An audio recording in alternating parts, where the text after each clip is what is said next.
Westminster motto of all in one, as our devotion will be given by the daughter of one of our special guests.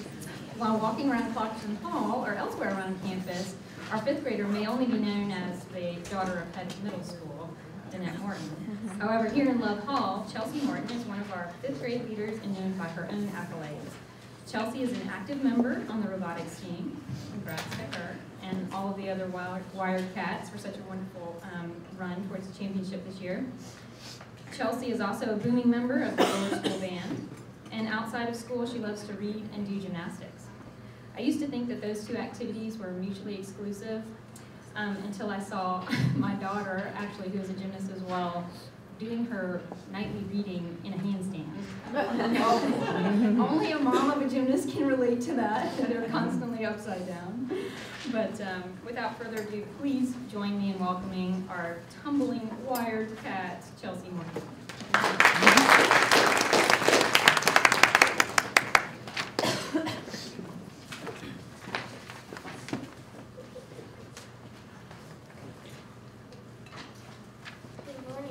Good morning.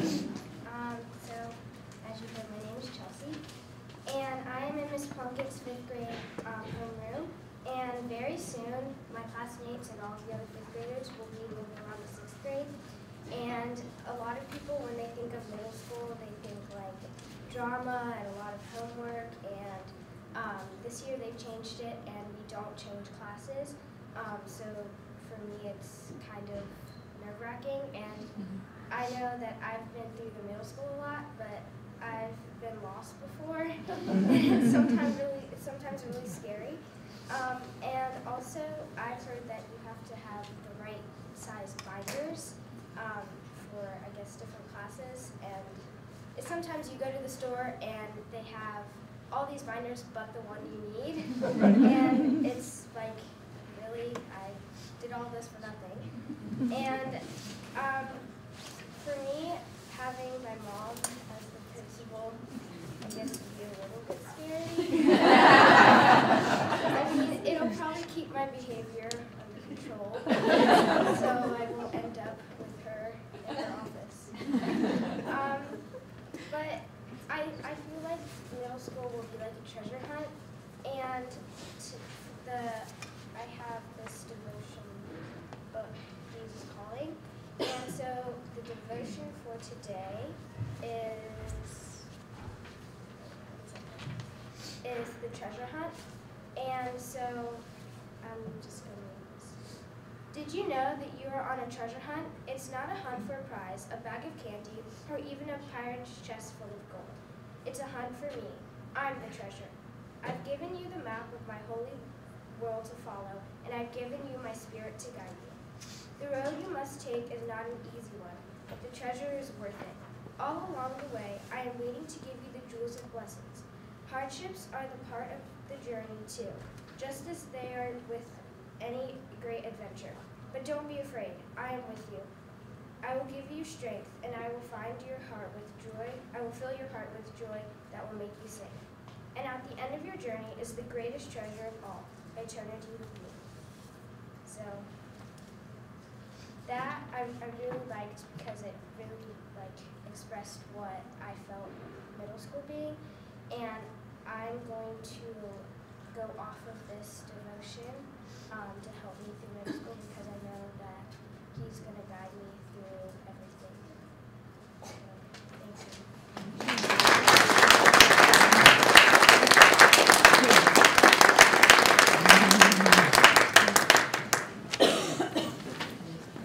Thank you very much, Chelsea. Wonderful words. Although I kind of had hoped to see her cartwheel out of here. She's off to class. Perhaps we could convince our next speaker to cartwheel out of here.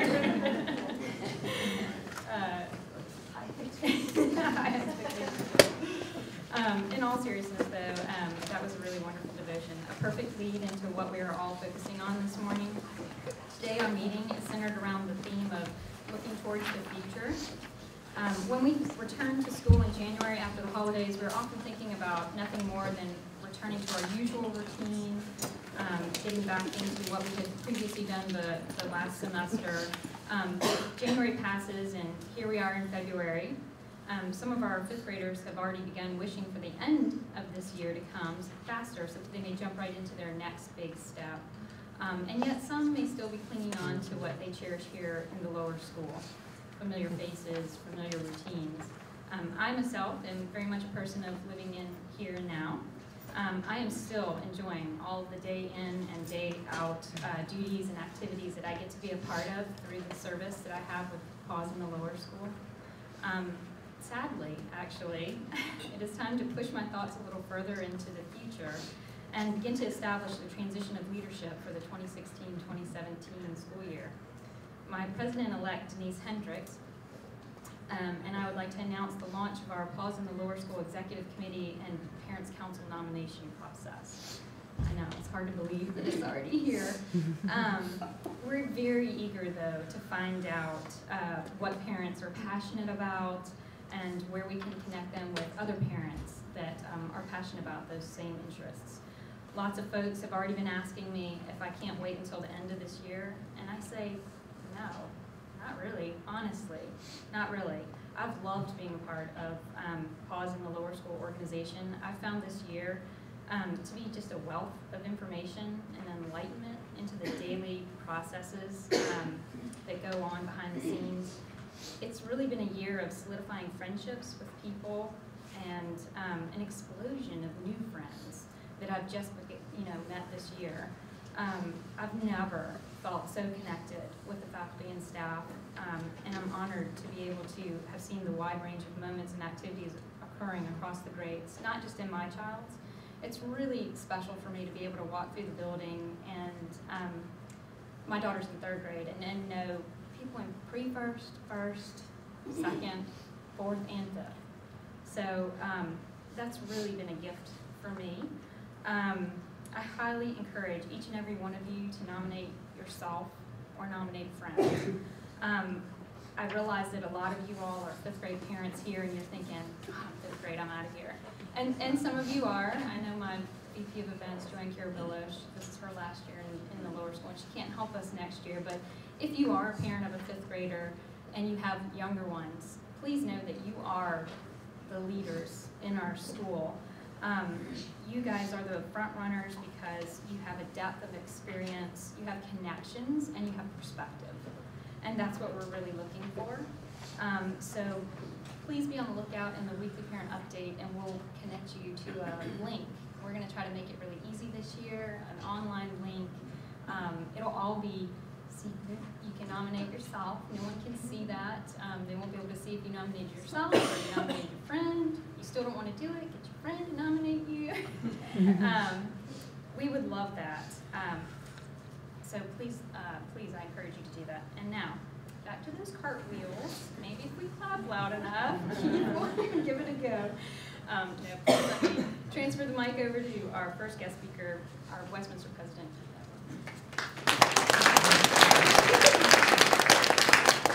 Do not want to see those cartwheels coming through me. Thank you. This is a great opportunity. Thank you all for coming out this morning. I know that I'm kind of the warm-up speaker to the main event today, which is all about transition. And I thought I would actually just make a comment or two about transition, starting at a place that's kind of far from here, and was actually where I was last week up in New York City. We had a reunion of alums up there. We had about 120 Westminster alums up in New York, and established our first ever alumni chapter on this visit. In the course of having an opportunity to meet the folks who are living in New York, whose ages ranged from fairly recent graduates of college all the way to folks who had really made a life up in that area. It impressed me that they came from sort of all walks of life. They had found all sorts of different things to do in the city. Many of them were in the finance sector, but there were actresses, educators, consultants. There's sort of one of everything in this crowd. And it occurred to me while I was meeting them, this cliche that we've all heard, and I'm a little allergic to cliches, but you're going to just tolerate this one. It occurred to me while I was meeting them that this tape was running through my head about preparing kids for jobs that don't even yet exist. You've heard this before. I think it first came in one of those change happens, videos that got updated about 20 times, and it gets quoted pretty often, that we're preparing kids for jobs that don't exist. And as I was listening to all the work that these people did and thinking to what my kind of routine interaction and the things that I had seen happening on campus, it suddenly became very, very real, because while these Westminster alums were doing things that were pretty amazing and interesting and exciting, for the most part, most of them were doing jobs that probably were in place when they were in school. Generally speaking, there were theaters that needed actresses, and there were private equity funds that needed managers, and there were consulting firms that needed consultants, etc.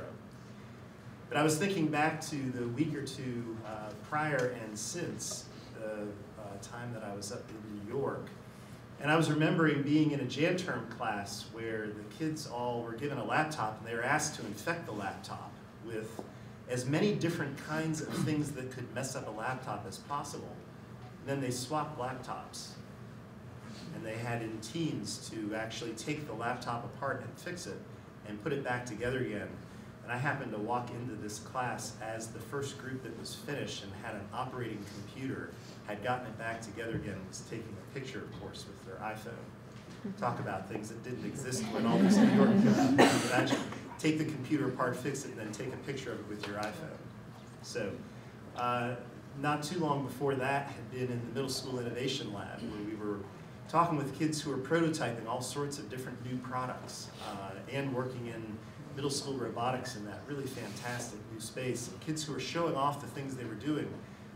One of them had done this really great prototype of a cup that not only kept your drink warm, but also kept it cold, and had done all of the engineering work behind that, and how the coil would work, and how the electrical pieces of that would work, and was not only able to show the design piece, but was able to communicate about it really very effectively.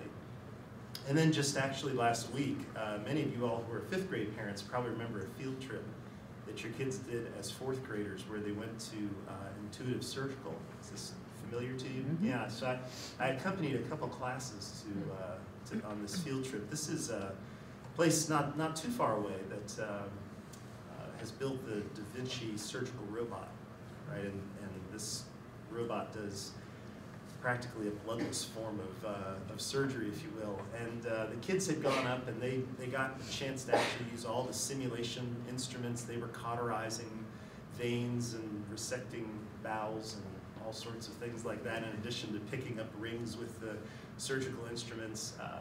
One of the guys sort of snuck me in the back, and I did a little surgery on a pig back there, which I had never done before, but that pig now has a liver that's in a little different spot than it was once then. But these kids were so engaged in this process. They were so engaged with what they were seeing in this center, and I don't think they probably would ever have come back to school if they had had a chance just to use this simulation equipment all day long. And yet it was an entirely different thing. That the physicians who were there working with us, many of them had careers that straddled sort of open you up, use your hand surgery, and new sort of small incisions robotic surgery. And they talked about kind of the difference between the two and what it took to move between those two worlds, and how the strong likelihood was that the surgeons in the room among these kids would be pretty much using robotic equipment in some form or fashion. In some cases, doing surgery on the other side of the world, controlling a robot that might be in some other part of the world from a console in any number of different places. That's a little different. That's a job that didn't exist. And of course, by the time our fourth graders are there, there's no telling what might be there. So in the middle of doing reading classical literature and working through math problems and all the other kinds of things that are very important sort of base layers to a very strong education, our kids are getting exposed to these things that really are preparing them for jobs that are only really emerging right now. And yet there will even be jobs that don't exist right now when they finally get there. And I think the question for us at Westminster, and a little bit of the question that we're going to get into the weeds about just a little bit later on today, is what kind of school is it that can do that? What kind of school, what are the qualities, the nature of a school that can prepare kids in that way? Not only to go into some of the really wonderful spaces and professions and really be of service to the world in the way that those New York alums were, but also to venture out into the new things that are happening in the world. And the one thing that I think is definitely first on that list is you have to be one school. You have to be one school to start with. You have to be one school in the sense that you understand the experience of a student going through Westminster from the student's perspective. You understand it from the student's perspective. Now that might seem just a little bit obvious, but we're organized in 3 divisions. We have a different sort of culture and pattern and schedules and a lot of different things that happen in those 3 different divisions. But when we understand the student experience of going from 5th grade to 6th and from 8th grade to 9th, and the student experience of even going grade to grade, and as they move through, we come to understand really how to unlock a lot of the power of this education. Because from the student's point of view, we want to make sure that the experience they have in the design thinking lab here feathers nicely into the experience they have in the middle school innovation lab in the middle school, that feathers in nicely and builds then into a suite of Jan-term classes in the upper school, each of which builds on the next, that it's one school. Now, we have an S on our name, right? We're called the Westminster Schools. But that is only a name, that is a name only.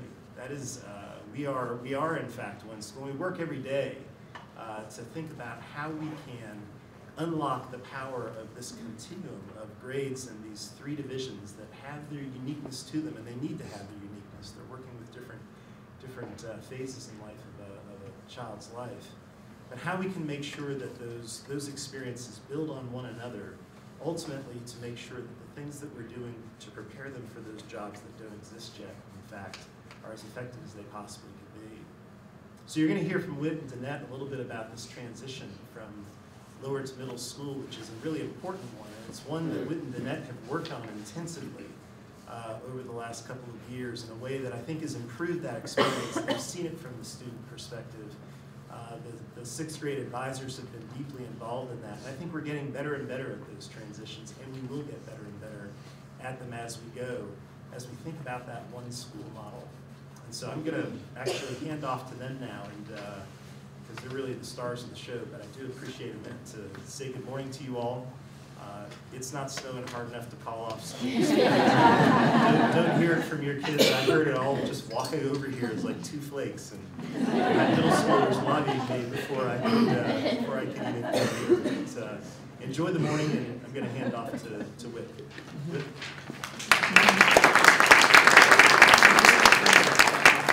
Good morning. How is everyone? Fantastic. You know, as I listen to Keith talk about the transition, I recall a meeting that I was with Keith in probably a few weeks ago, where I had the pleasure of witnessing a young man who is now in the 7th grade. He was presenting that project on sort of that prototype of the warm to cold. And as he was talking about his experiences in the innovation lab in the middle school, he kept drawing upon his experiences in the lower school, in the design thinking lab. And I sat there and I smiled and I said, that's it. Like, that's exactly what we're trying to do here. It's scaffolding upon an experience that you have in the lower school, built upon in the middle school, that carries forth into the upper school.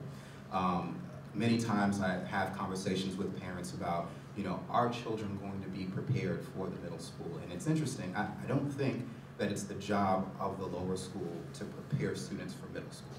In the same way, it's not the job of the middle school to prepare students for high school. You're preparing students for life. You're preparing the individual. And what that means is that you're thinking about the skills and the experiences that that student's going to need far beyond what the next grade level is or the next division is. You're thinking about that individual as a person.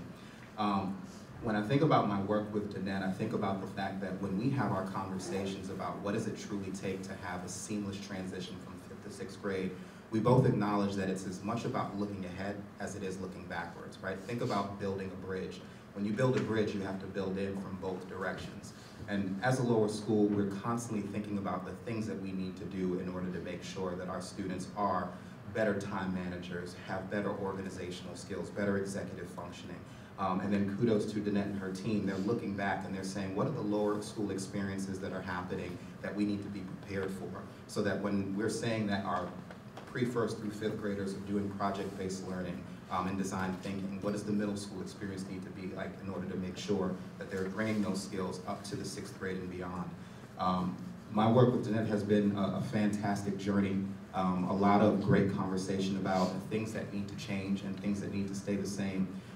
And with this being the second month in 2016 already, which is beyond me, and the greater part of the school year behind us and the 16-17 school year on the horizon, we felt it appropriate to really talk about looking ahead into the middle school years and some of the opportunities that are going to be available for you as parents and also your children as we look into the experiences that they're going to have in the sixth grade.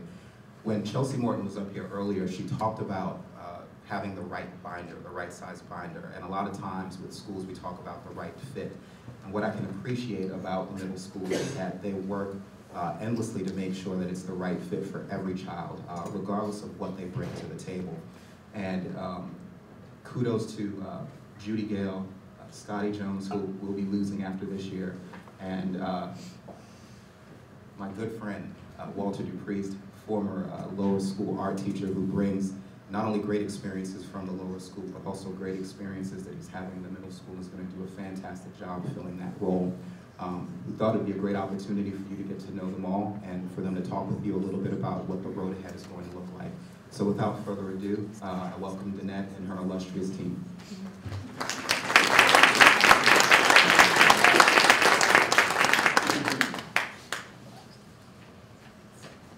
Well, good morning. Good morning. So I have a really bad habit as a speaker, which is I create these great notes, and then immediately as I'm getting ready to stand up to speak, I start thinking about all the things I'd rather say.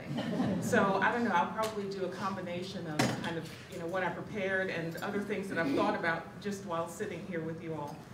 But it's always helpful for me just to get a sense of who's in the room. I see tons of familiar faces. Many of them are my cohort, my co-parents in fifth grade. But would you just, by show of hands, and I'll ask our team to kind of turn around and look too so you can get a sense of who's in the room with me. But if you are a fifth grade parent currently, would you just raise a hand? Okay. So that is the vast majority, all right? If you are a third or fourth grade parent, either as well or instead, okay? And then pre-first through second. All right. So a couple people looking ahead. Some of you are in both camps. All right, if you are a middle school parent, would you stand? All right, I want everybody to look at these folks because they can also give talks of their own. They are secret agents in the crowd who can help us all in thinking about this transition. So middle school parents, I'm looking to you. Afterward, when we break up, if you want to make a beeline for one of our middle school parents to get the real inside scoop, I'm sure they'd be happy to share with you. Well, I was just thinking, I actually started in education in independent schools in North Carolina as a sixth grade teacher. And so middle school has always been near and dear to my heart, but in particular sixth grade. I think it is the greatest grade on earth. Now, I know it would challenge me on that, but it is such a special time. And I brought with me the team who absolutely loves sixth grade. And I hope you'll get a sense of some of that enthusiasm as we go along. For me, obviously, this is a particularly special year because I've got my darling daughter who's coming to middle school, and I actually think I'm much more excited than she is. I keep peppering her with, those "Are you excited?" questions, and she's kind of like, "I'll be there when I get there, Mom," and it's all good. And so anyway, I'm trying to temper that, but it is an exciting year, and I'm particularly excited that so many of the parents who will be coming to middle school are parents that I've had a chance to get to know over the past 3 years that we've been here in La Fall. It's also a special time of year, and I think Keith alluded to this some, because we are both enjoying where we are. And that is one thing that I encourage all of us to do, is enjoy where we are, as Jennifer referenced. But we are also looking ahead. And so if you've been around Love Hall, particularly on the last few Saturdays, you've gotten to know a lot of anxious and eager parents who are going through the admissions process. And if you've just wandered down the path to Clarkson Hall, there is a similar crowd and a similar anxious vibe. We are very fortunate to have hundreds of parents who are interested in our school, investigating our school, and looking at our 6th grade and 7th grade for possible admission for their children. So we are both in the moment and looking forward. And I will say to this group, in the past, we have often, we've heard from our Love Hall parents that they feel like, all of the emphasis is going to all these new people who are interested, and we're not getting enough information. And there was a lot of truth in that. And Whit and I have, we've really tried to work on sharing more information with Love Hall parents, and really sharing the love, because we really do not only appreciate, but we really need a very strong, cohesive, and welcoming parent group coming from, who understand the Westminster experience, who can then be the base, for this next class that we're building for 6th grade. But I will tell you, you sit in treasured seats. And the fact that you don't have to kind of go around with your child from school to school right now, and see them scurry off into an interview room or chamber, or star chamber, or whatever it is, and all of those pieces that I see parents sort of wringing their hands about every Saturday is such a blessing. And I wish you could all see it, just so that you can pat yourselves on the back and say, yeah, we did the right thing a couple of years ago, and feel really good about the choice that you made. We are working hard to build a class that reflects the values and the commitment that you have put into all of these years in Love Hall. We're trying to add to that, adding strength to strength. And so we are very diligent about the work that we do. We do it prayerfully, we do it intentionally. With our applications for middle school, we have 4 readers for every application, and that is over hundreds. So we're spending pretty much our entire next couple months, every free moment, including nights and weekends, is spent poring over applications and trying to build the most broad and diverse and interesting cohort of students to join with the 80 or 90 or so kids who typically come to us from Love Hall. So next year, the 6th grade class typically will be about 160 to 170 students.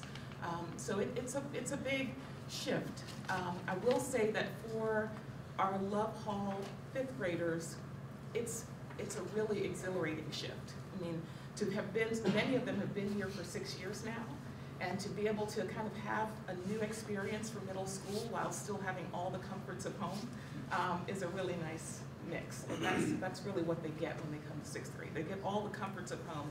They kind of know, they know all the carpool names, and they know how to get into the front gate and the back gate, and all of those things that would really throw a newcomer.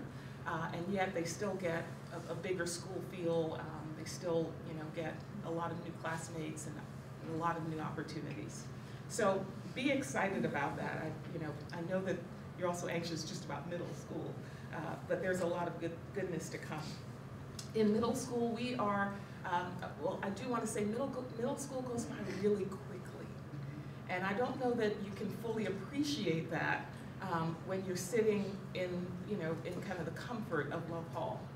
If you've been here since pre-first, you will, and by the time you get to 5th grade, that's 6 solid years of just kind of steady and incremental growth in a very, kind of predictable environment, in that you come to know the place, you know the people, and it's comfortable. Middle school is 3 years, and I know you know that. But when you think about how quick that goes, 3 years and then you're in high school. So you go from 5th grade, and then there's this 3-year blur, and then all of a sudden you're thinking about driving and all kinds of big ideas. So know that middle school goes by quickly, and in any given year, 2/3 of the middle school students are either transitioning in or transitioning out. So we are all about transition in middle school. That's all we do. We're either thinking about how we onboard students, or we're thinking about how we get them off to high school. That's kind of our meat and potatoes, is transition. So we spend a lot of time thinking about the parent experience, the student experience. What do people need to know in order to be informed transitioners? So know that transition is our business, and we look very much forward to kind of taking your hands through that process when the time comes in a couple months. Middle school not only goes by quickly and is only 3 years, it just so happens to be the 3 most dynamic years of child development since the birth to 3-year-old stage. So not only does it go by quickly, but if you think back to when your child was just a couple months old, and you think about what happened from the time you left the hospital until they were 3, in 3 years, they went from not even being able to turn their heads independently to being able to walk and eat and talk, and all of these major developmental milestones in 3 short years. Well, after that, things sort of slow, and they develop incrementally, and you see growth, and they get taller and all those things, but it's sort of in manageable chunks. Well, then middle school comes, and you get on kind of the fast, you get back into the fast lane of development. And so in those 3 years, cognitively, physically, emotionally, socially, spiritually, in every dimension, they're in this fast lane. By the end of it, you look back on your 6th grade pictures, and you have this person who looks semi-adult-like in their physical frame, in the ways that they talk about things. It's pretty amazing. In fact, even in 6th grade, you can absolutely see the difference between a 6th grader in August and a 6th grader in April. It's astounding in every sense. So we're also all buckling up at the start of middle school, because we know it goes by fast, and we also know that the children change so dramatically. So our whole program in middle school is geared towards that developmental stage.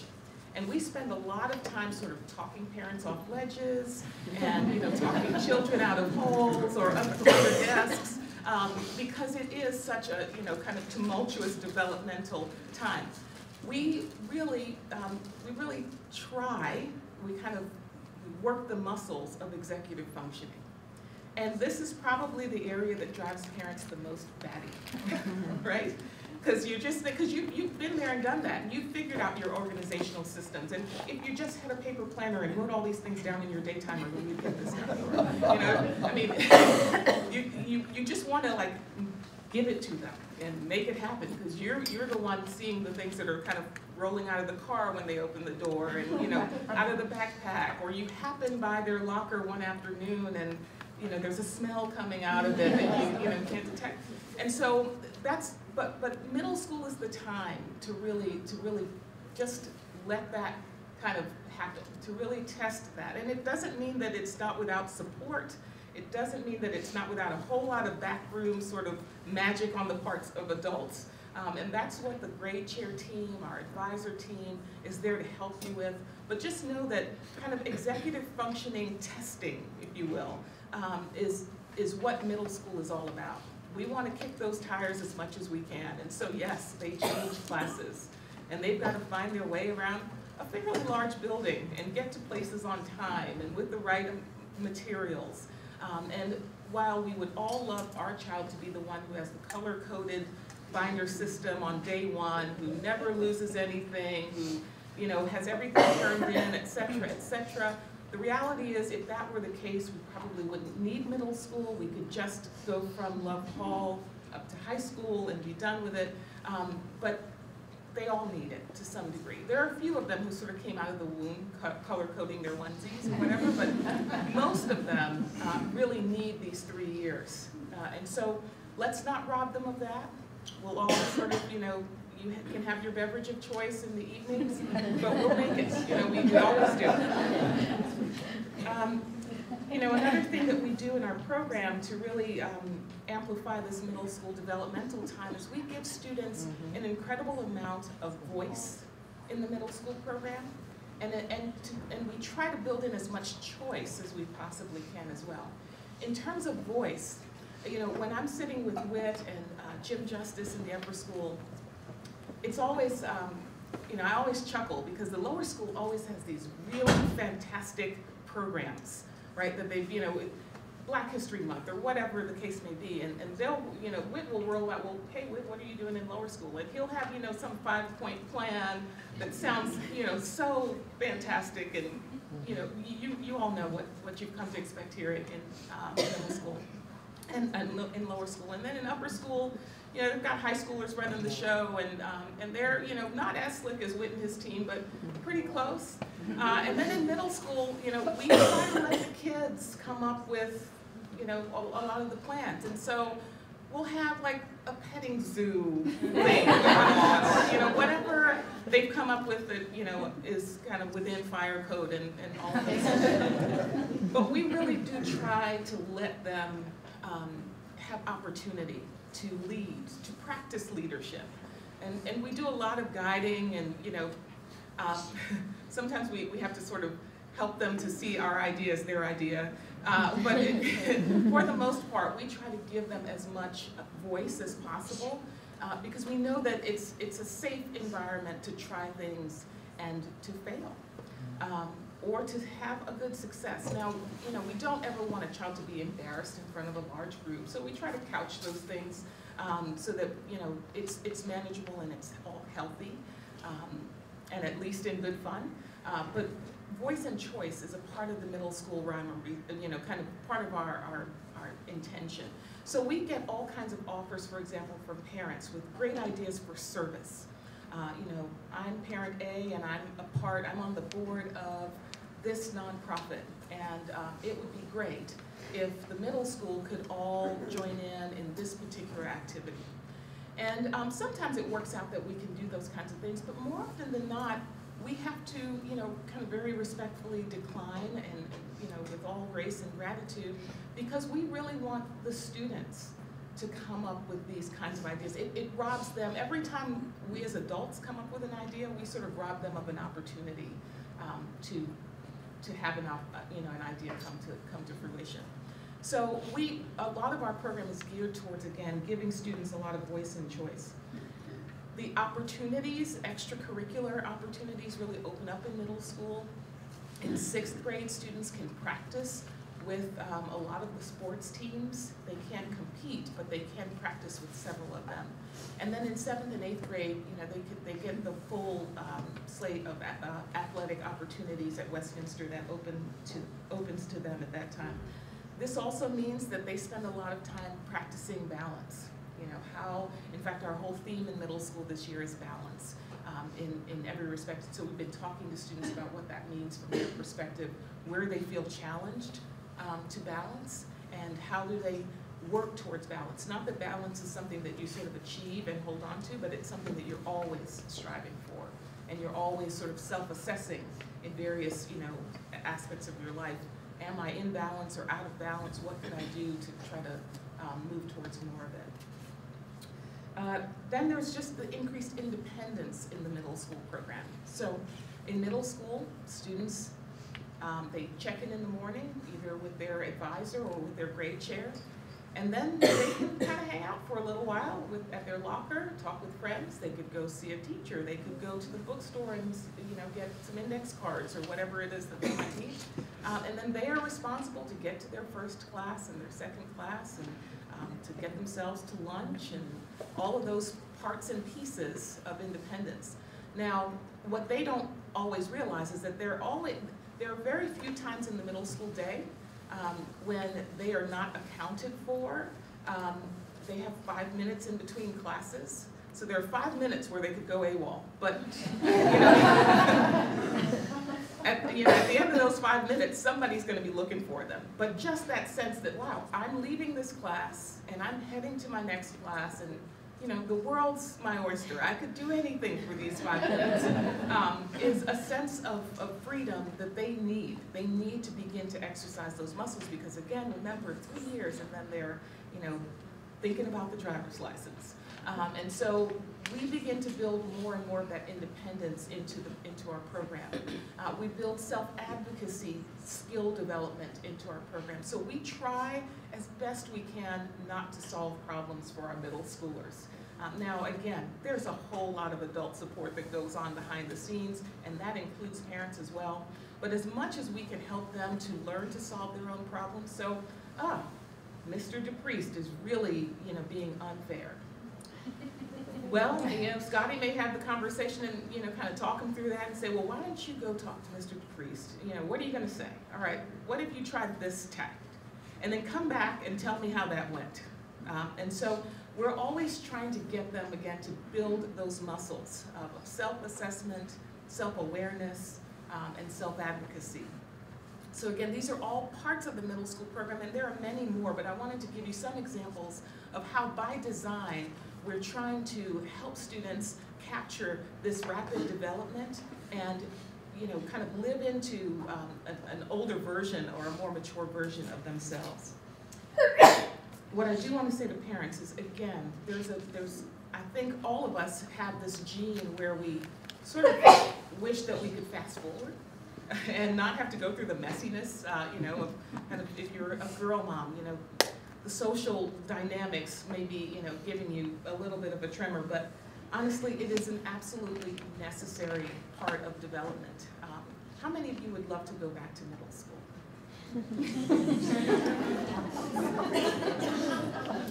All right, so there are 2 or 3 brave souls in the crowd, and I will say there for some children, and if you have a middle schooler, you may have one of these children. They kind of sail through middle school and take it all in stride, and but for most of them, there are some bumps along the road, and for most of us in middle school, we can think about versions of ourselves that we either aren't as proud of as we would like. I actually got suspended in 7th grade for fighting. I never said that in the crowd, but or it was a difficult time in one way or another. Either we were disorganized, or we had we worried about our self-image, or all of the things that come with middle school. But it is also a necessary time if we're going to build strong, healthy adults who can manage the complexity of life that we know awaits all of our children. I want to say that truly, and I mean this deeply, no one, even though our 6th grade class will be made up of maybe 30 students from 30 different schools, it is really that many, no one better prepares students for our middle school than our lower school, hands down. We truly are one school in that sense. I think one question that parents always have is, well, how do our lower school students do in comparison to all of the students that you bring in 6th grade? I get that question quite often. And the truth is that they do very well across a range, just as you would expect.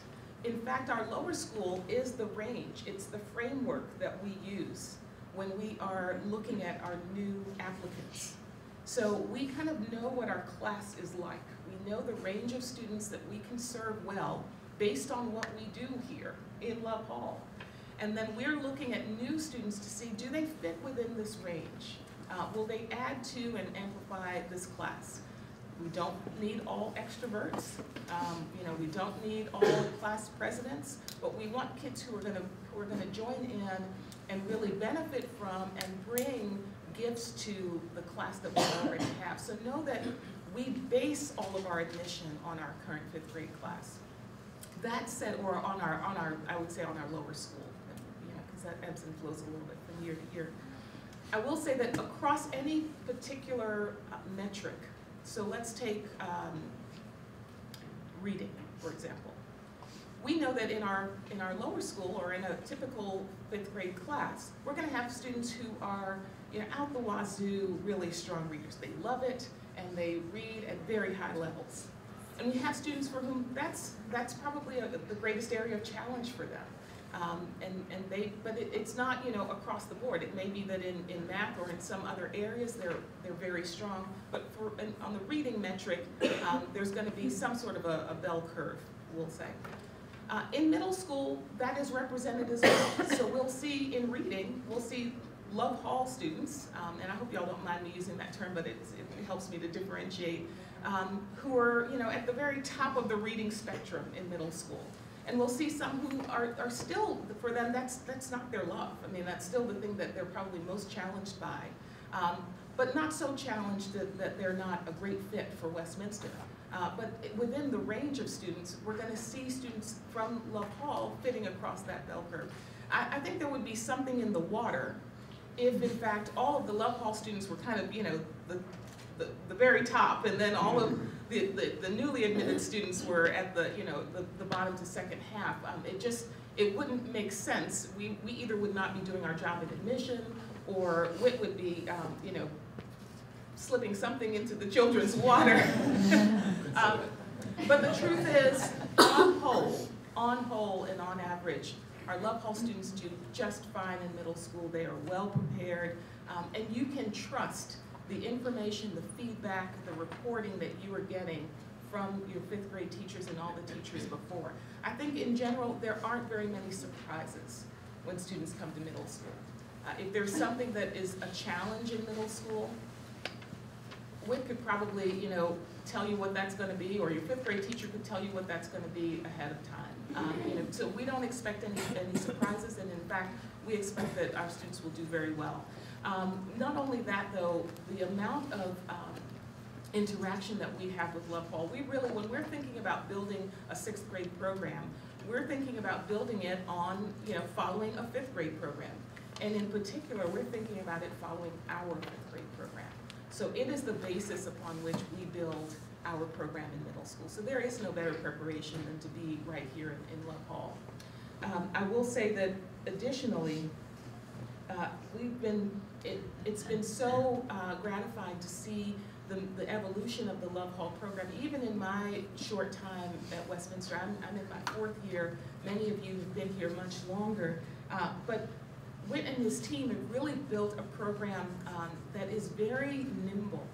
So high structure, but a lot of flexibility built into that. So whether that's readers or writers workshop, or, you know, the design thinking framework, the goal time, all of those things allow his team to be really responsive to data and feedback. So they are absolutely able to adjust on the fly, almost, to really meet the needs of students. They're not just marching through a textbook, you know, from chapter to chapter. They're really tailoring, and so to be able to have high structure, but also a lot of flexibility, is really masterful on their part. Kudos to them. You all have been in great hands in that respect. I want to be mindful of the time. I know we're getting short, and I do want to be able to take some questions, so I'll skip ahead a little bit.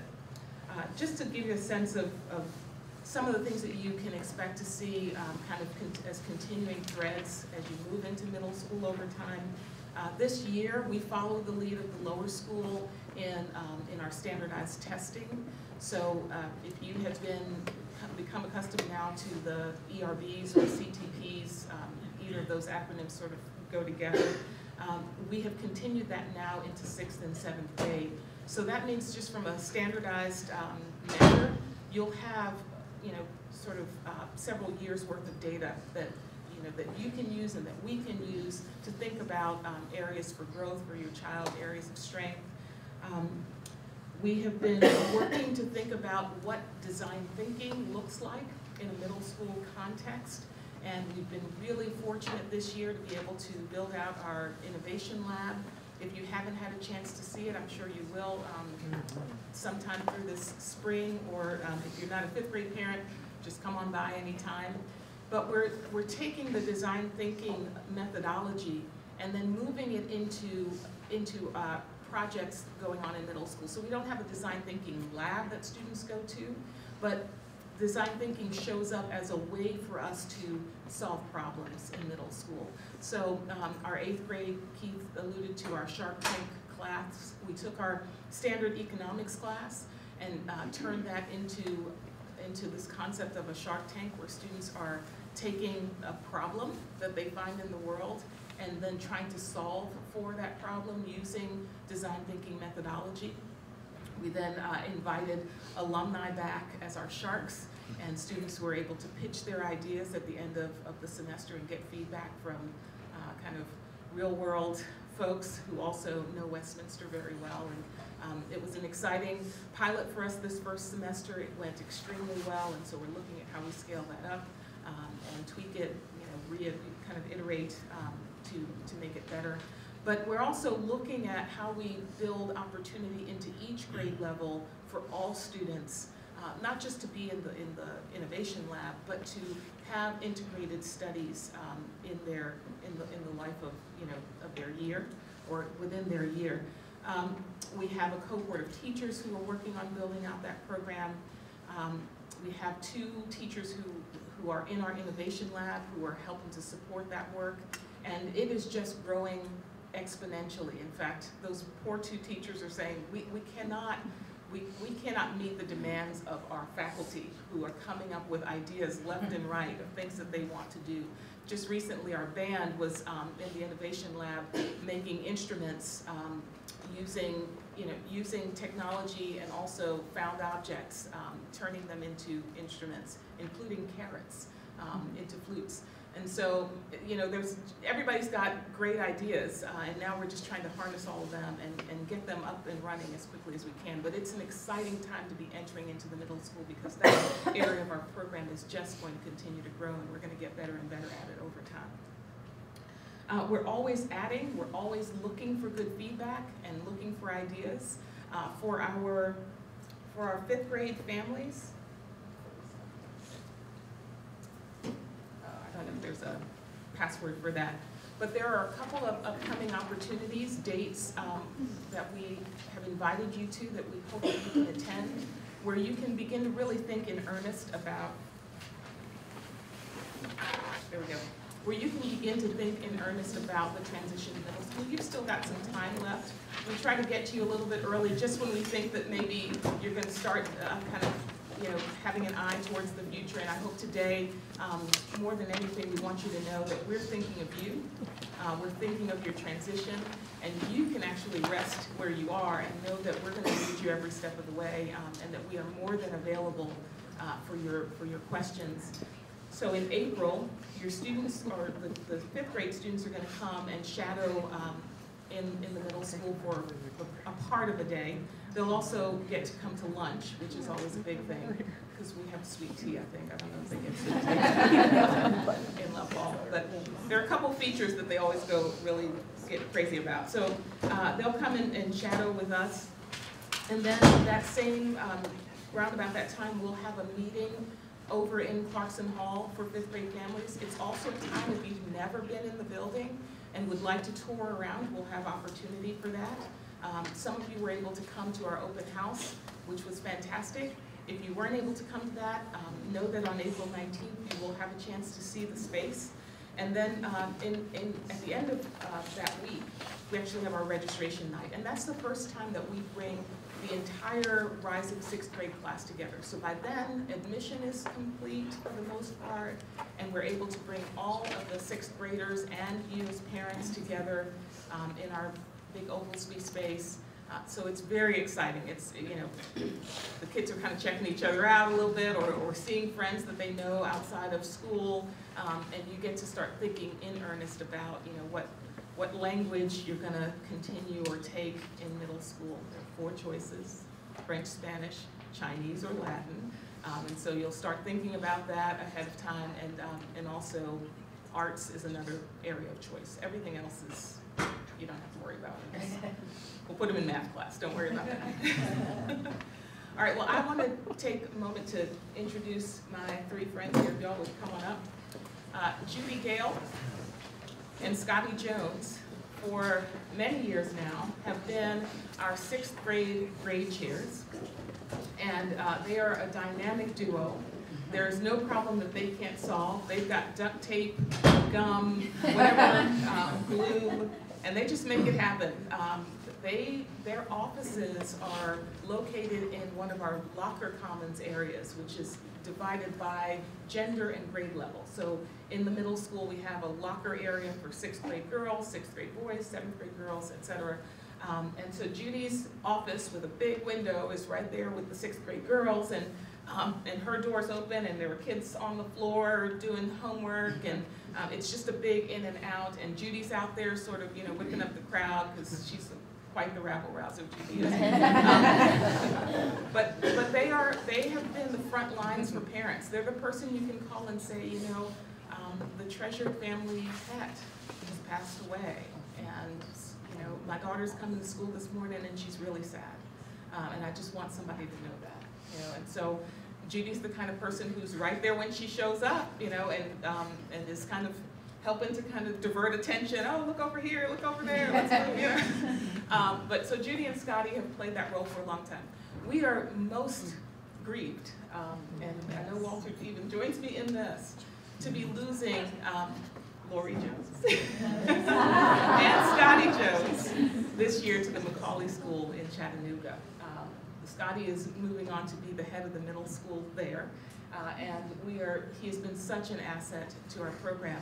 And because Lori is in the room, I cannot let her go unnoticed. Lori has been a rock on this campus. I just want to say a word, because Lori, I know Scotty's going to get all kinds of, kind of accolades and roasting over the next couple of months, actually.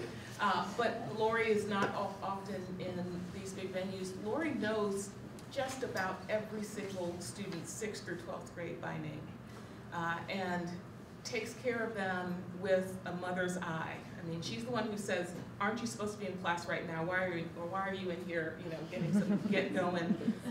She's the one who says, do you really need that sweatshirt for $40?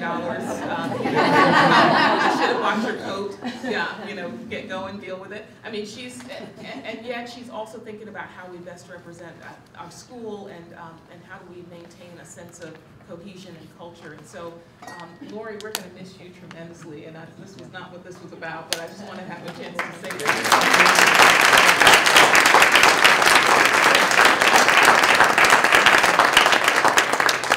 And then, of course, if you had a 6th grade boy, anybody have a 6th grade boy ever here in this? Never? I mean, maybe not right now, is what I'm saying. Scotty, you all know, Scotty, he really loves every boy with his whole heart, and cares deeply about each of them, and really comes to work each day trying to think about how he can help them make their day that much better. And so, again, we'll have lots of time to thank Scotty, but Scotty is here to help answer questions this morning and to share any wisdom that he can about this transition. But next year, when you come to 5th grade families, when you come to middle school, you're going to get to know Walter DePriest, and we are more than excited to have Walter taking on the post of 6th grade boys chair. Walter, as Whit mentioned, has spent many years in Love Hall. How many years, Walter?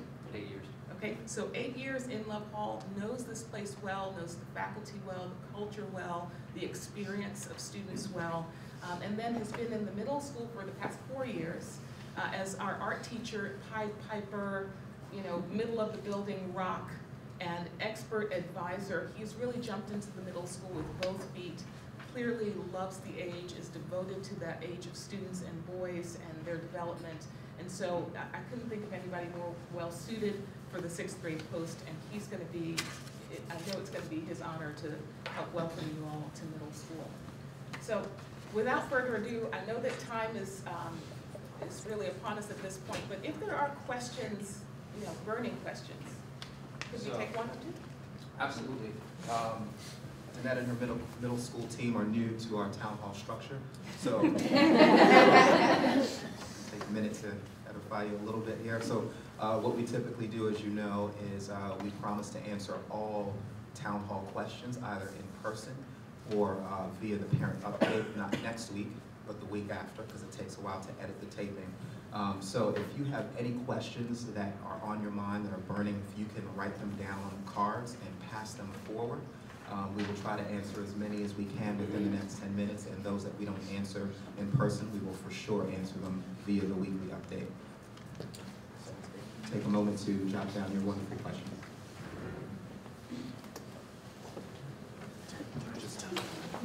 Open.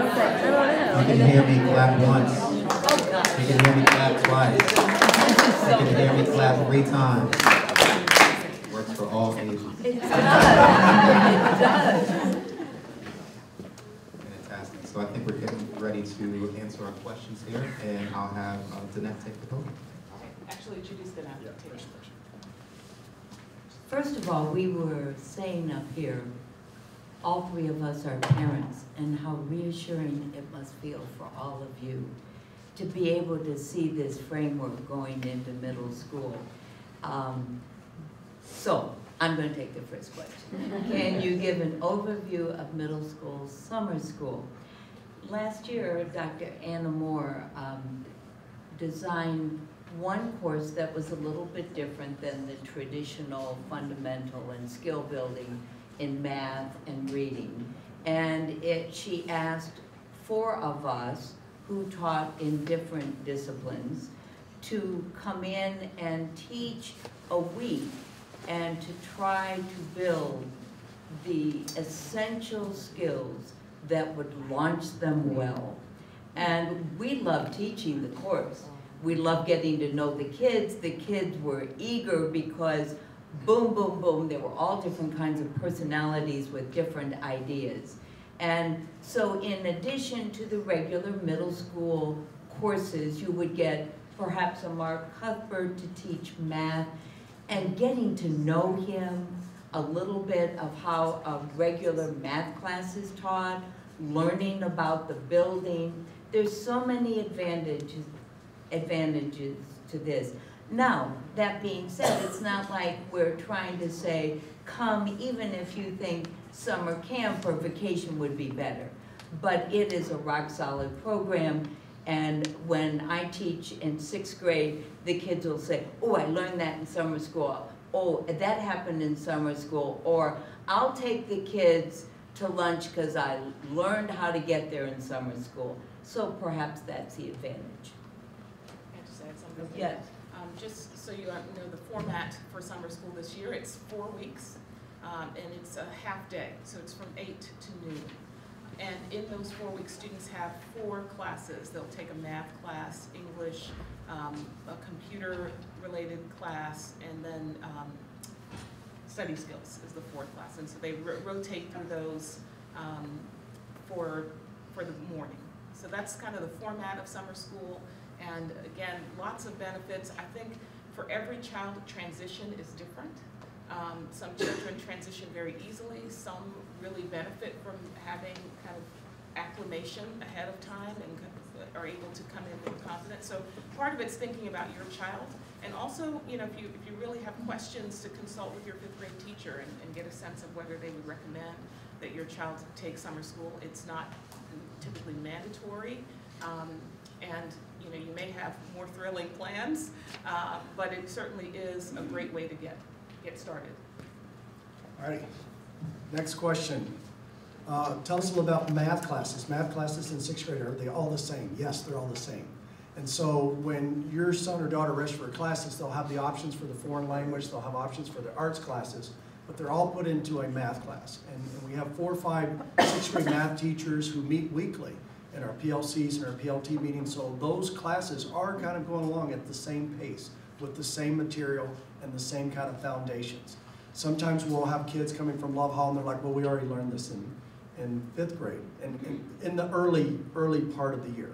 Because August, September, October, a lot of the teachers, you know, got 31 schools coming in. They want to make sure that foundation is solid for every 6th grade student, and then as the year gets going on, you'll find most of the students like, wow, I don't know this yet, or this is new, or this kind of geometry intro, or this pre-algebra intro is kind of new. So all the 6th graders are in the same math class. Does that help? That answer? What's another one? I wanted to take this one on it's about social media and phones for middle school students.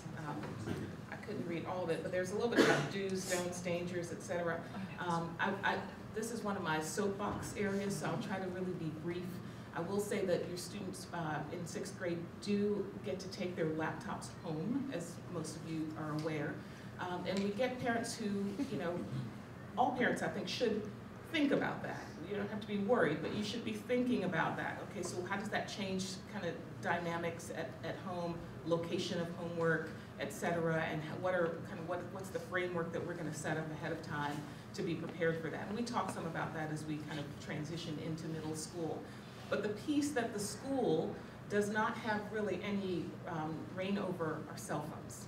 And it is probably, you know, one of the most challenging areas of technology for early adolescents. You know, you can use it without going through our school's filter. So, you know, through a cellular network, students have access to whatever you've allowed them to have access to on their phones.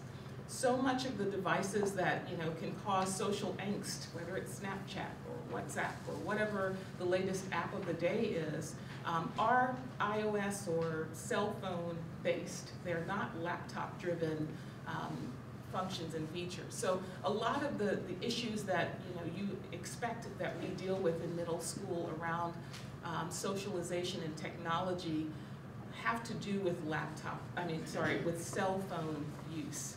And so we talk with parents about that. We try to be really good partners with parents, and when we hear about kind of an app that's on the rise that may not be, you know, beneficial to students, we try to let parents know that, so you can, and often those tips come to us from parents. And so we try to partner, but we also don't have any control over cell phones. My best advice is always to delay as long as you can. You know, and I have no judgment about when you decide that as long as you can is, because based on family dynamics, schedules, et cetera, for some parents that's earlier than others, and also based on child and temperament. There are kids who have cell phones who kind of never really use them. They throw them, you know, it's only when mom or dad sends me a text, you know, it's more like a bell around the cat than it is an actual device that they're interested in. But then you may have a child who you know is just bursting for the middle school social scene. They can't wait to get there and mix it up and have, you know, increase their social life. And for them, you may want to delay as long as you can in that realm. So I would say there's a lot that we can say about that on an individual basis, but it is an area that we really try to partner and think about intentionally, yes. Are they able to actually have them with them during the day, or do they have to stay in the locker? They stay in the locker. Okay. All right, let's see. So, yeah, I'll get to that one in a second. So we just have two more. I think we can knock them out really fast. The first is dates during summer break, early fall for 6th grade parents that we need to pencil in. I can't say that I have those off the top of my head, but we certainly will make sure that we're really working to make sure that we get dates out as fast as we have them. And so in our upcoming meetings, we'll try to think about that. So and if you're worried about a particular thing and you don't see it, please let us know, because sometimes we you know, like everybody, we're thinking ahead as fast as we can, but you may really be trying to, you know, book a plane ticket to somewhere and need to know faster than we can get it to you. Don't be shy about asking. And then the buddy program for students and families. You'll get more information about that later in April. We do try to pair families, particularly parents who are new to middle school, with parents who have been through middle school before. And so we know that for some of our Love Hall parents, they're new to middle school and really, you know, would like to have, you know, be paired with somebody who's been through it before. So that's the way that we kind of separate for buddying. People who are new to middle school, wherever you're coming from, even if you're coming from Love Hall, and people who've been through middle school before, so that you can, you know, have questions answered. So information about that usually comes out in late April, but we do work on that once we know who our admitted students are. And then there was one about offering the SSAT to current 5th graders for test-taking practice. That's one that I'd have to think more about. We certainly don't have a plan to do that, and I don't know that there's anything that precludes a family from signing up for an SSAT to allow their child that opportunity to practice. As a school, we think about standardized testing across a continuum, and so we have the CTPs that we believe is pretty rigorous practice, and that correlates actually really well with SSAT. So we don't see the need to give time, because all these tests take time, multiple days, et cetera, to an additional standardized test. But we certainly would be supportive if your child struggles with test taking, as we know some students do, and you want to give them more practice, that you might be able to take advantage of an SSAT as it's offered in and around town. So CTPs in 6th and 7th grade and 8th grade, we take the COGAT, which is a test I know that was used more widely throughout the school. We still retain it in the 8th grade year. And then you get into upper school and you get into PSAT, which is practice for the SAT. So there is a thought or continuum of test taking that we think is sufficient practice for most students. But then again, we recognize that some students may need more than that, and we would be supportive of helping you to find additional practice if you need it. Those are all the questions that we have. I don't want to be out of form here, so you tell us what you We'll just end with a round of applause for our folks.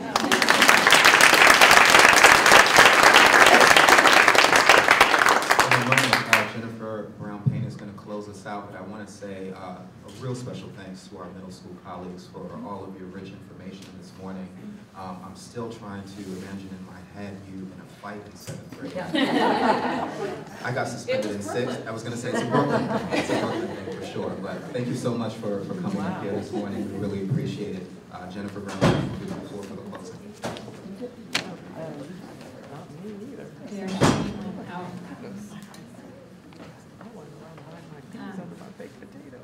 So I don't want to hold you guys too much longer, but I did want to say thank you to all of our important volunteers who have helped out over the last couple of months, and just hear some of the few things that have been going on.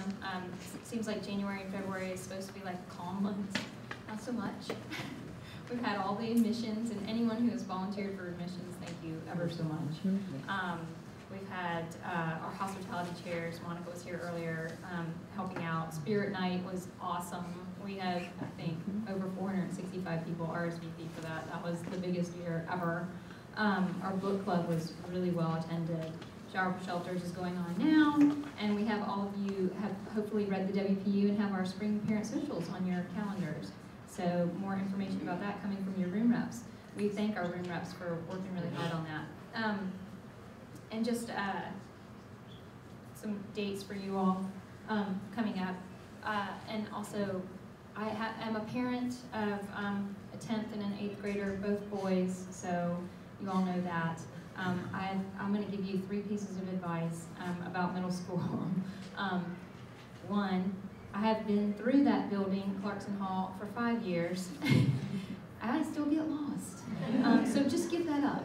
You won't ever. Just don't even expect to learn how to do that. Somehow it's 3 floors, but it's only 2 floors on every level, and it spans down the hill. And unless you were an architect, you will never figure that one out. 2, the binders, all the school supplies. You won't have to do that until after the start of school, but I will tell you they are almost always 1-inch binders, so go get those, because by the time you wait till after school starts, everyone else, all the public schools have already bought all the supplies. So get on that early, 1-inch binders, that'll do you. And 3 is just have fun. It's an amazing place. Do not stress. Reach out to whomever is out here. We're there to help you if we've had one go through. It's an amazing place. You are in phenomenal hands. Judy Gale, anyone will tell you your girls are going to be in a great place. Walter Dupriest, let me just tell you, any guy who sets up a club that's called Super Awesome Club,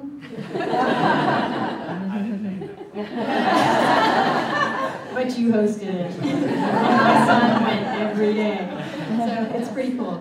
You all enjoy the rest of your week. Thank you so much.